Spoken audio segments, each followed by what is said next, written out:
Day 1 tayo ng aquarium setup mga pre. Malabo pa yung tubig, kahapon lang yung nilinisan eh.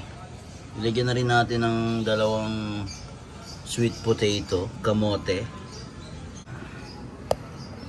Malinaw ba? Malabo pa mga pre.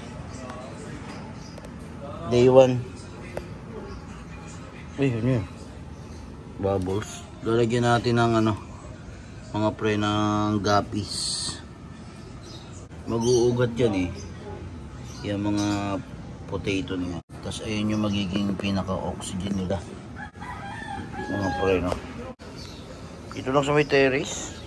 Bali mga pre, yung aquarium pala na to, no? Nasa kabilang bahay pa to. Hindi na namin nadala dito nung lumipat.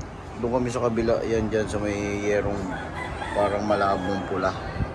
Yan, dyan kami dati. Nung nagawa na yung bahay, lumipat na kami dito, hindi na namin siya nadala. So, dinala ko siya ulit, no? Inakyat ko. Nilinisan ko kahapon, tapos naglagay na tayo ng tubig. Para maging mga 1 week or 2 weeks yan na nakaganyan lang.